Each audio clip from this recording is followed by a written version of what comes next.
residing in India but thinking with American mind. Legally. What is legal is not ethical, but what is ethical is always legal. But let me tell you, mind is not in the brain. This is a misconception all of us have.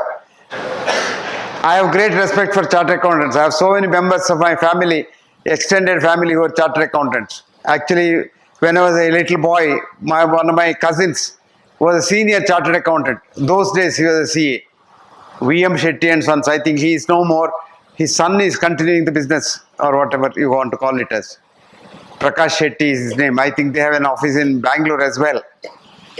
So, chartered accountants are not new to me. As Justice Kothari said, today I was in the Gulf countries. The Indian chartered accountants are very highly thought of in that area, and they want to hire them if they have an opportunity. So keep up that reputation. Please don't spoil it. But I tell you, there are a lot of black sheep in your organization also. I have a classmate of mine who goes around lecturing at Rotary clubs. He is a chartered accountant. He tells them, ladies and gentlemen, you don't want to pay tax? Come to me. I will see how you can legally not pay taxes. But the man has forgotten that ethically is not same as legally. What is legal is not ethical, but what is ethical is always legal. So the taxes, payment of tax, whatever is, of course, our country doesn't in return look after you, because I was in England for a number of years. I know I have paid tax there. Even today, if I claim, I get my pension. I have not claimed it. And that's a country which looks after you when you are in trouble. But our country doesn't do that. I might have paid so much of tax, but if I'm really in the dumps, the country doesn't bother about it. There's no social security at all. As a matter of fact, at my age also, I don't get any social benefits, though I have paid a lot of tax in my life. So this is what is happening. So that's why many people try to avoid tax. But let me tell you something. There is always happiness in being authentic. Authentic is the most important word. But the problem is with our educational system. Do you know what the education system tries to do here? Is trying for a wealthy career. I was in IIT Chennai the other day means about a year ago, lecturing there. At the end, the director told me, sir, ours is our number one IIT in India. I said, why? How do you say that? What's the yardstick? He said, my last student got 8 crore per year salary. I said, I'm sorry for you. If that is a yardstick, yours is the worst IIT, I said. Have you been able to produce a Manjunatha in your IIT? You know who Manjunatha is? Who is that? Manjunatha was an engineer, he is no more. Who came out of the IIT. He had a very big job in America, he refused that. He wanted to serve this country and join the Indian Oil Corporation. And he very quickly found out that there is so much of fraud going on. They adulterate this petrol in the bunks and all. So he went out single-handedly to avoid this and got shot by the gundas. So you have very few of those. Our education system must change. Justice Kothari said, you change, the world changes. Yes, he is absolutely right. There's an old story of a young boy who was very naughty in the house. The father and the mother had no time because he was asking so many questions. Today, of course, asking questions is dangerous, because if you ask questions and you're taken to a doctor, they'll make a diagnosis of ADHD. You should not ask questions to a teacher. Whatever the teacher says, you must say yes. You are supposed to be a good student. But the education must make a healthy mind, not just a wealthy career. What is a healthy mind? Where is the mind? Where is the mind? You're all chartered accountants, supposed to know so many things. Where is the mind? Supposed to have fun. Yes. Never mind. But let me tell you, mind is not in the brain. This is a misconception all of us have. Brain is an organ. Mind is not an organ. Mind is energy. It's consciousness. And mind is universal. The whole mind of this world is one. And we are a part of that one space, individual mind. And mind is a canvas on which your thoughts are projected. And minds meet, and minds can exchange thoughts. And as a matter of fact, we now know that you can convey your thoughts from your mind to another person's mind. This is now proven in science. They have been doing experiments in quantum physics where they produce brain waves in a person. And that brainwave can be transferred to other people if you want to do that. Similarly, people can influence others' minds. There are a lot of people who can influence others' minds. There are a lot of these people called Godmen, you know. They influence us with their thinking. Many of them are frauds, let me tell you that. They have not come here to do any good to the society.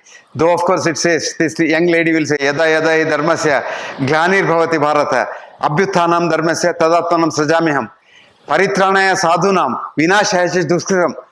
Save the good people and destroy the bad people. That doesn't happen. Bad people only grow in this country.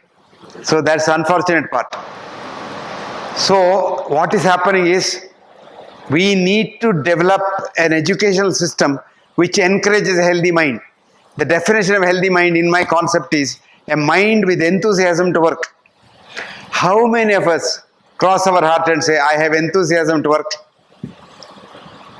Good, very good. What is enthusiasm to work?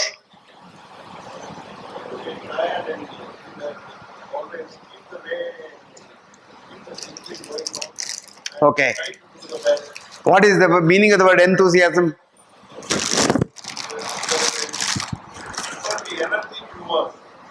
Okay, energy to work.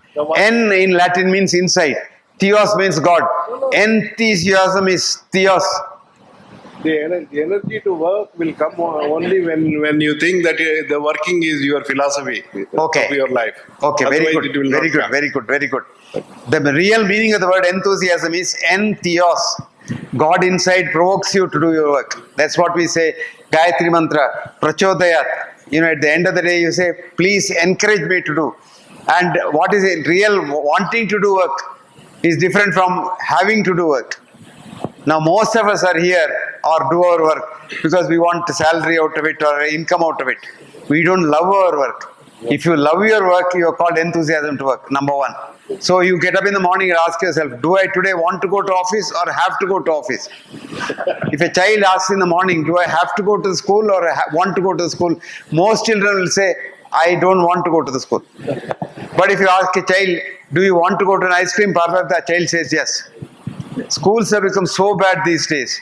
Of course, they were bad earlier also. Because Alexis Carrel, Nobel laureate, said, every newborn child is a genius, only to be converted into an idiot in school. You laughed, but it's the truth. You know, when a child is born, it's like God. So much of curiosity. He wants to know everything about this world. You go to school, you're all put into one slot. What we call as education, today's Western education, where you are all converted into robots. You have to repeat the same thing what the teacher says. I'll tell you my personal experience. I had a grandchild which was born abroad. So he was going to school there. So he's so curious about everything. And whenever he meets me, he'll ask me such questions that I can't answer. They have transferred now to India and he's going to school here. Now he won't talk to me because he says, Ajja, I have no time to talk to you because I got to learn so many things. So he was so upset one day because he went to the class and there was an exam. So he wrote, Obavanu vana keli hodidalu.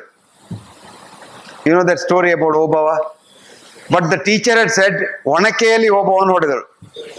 Because he said, Obavanu vana keli hodidalu, he got 0 mark. So he was so upset, he went to the teacher. And the teacher said, you have done the wrong thing. You didn't follow what I said. So this is called making us robots. This is the education that we inherited from Britain. In the 18th century, industries came up. So they wanted workers in the industry who should not ask questions. They should not think. They should not have any original ideas. They should all understand something, follow that, what is told to them. And that same education, we are calling it education here. Then we say legally, there is Right to Education Act. I asked the Prime Minister one day, what is the right to education? You want the bad education, child to have a right? Right to good education is a good thing. And where is the good education? Indian education of the hoary past. Look at our education, I'll tell you. Even the punishment was scientific. What punishment were our teachers giving? Screw your ears. Do you know why? Tell me. Very scientific. This is all cartilage. If you screw it once, the pain will remain for a week. Child will remember, I should do that mistake again. Number 2 is whenever you screw your ear, the part of the brain which is meant for memory, not mind, memory, which is called the hippocampus major, gets stimulated. Now West calls it a super yoga. Now they do not squeezing but pulling the pinna to stimulate your brain. This is called super yoga. If you go to Tamil Nadu, they've got what's called Topukaranam. Every child is taken to Pullayar temple before going to exam. Pullayar temple is the Ganesha temple, where the child goes and does his Topukaranam, holds this and does this. Do you know why? It stimulates the hippocampus major. The memory is so stimulated that the answers come to the questions so easily in the exam hall. Very scientific, everything is scientific, but we don't want that education. We want the Western education. That's unfortunate because most of us, if not all of us, are RNIs. You know RNIs? Not NRIs, RNIs. Resident non-Indians. We are residing in India but thinking with American mind.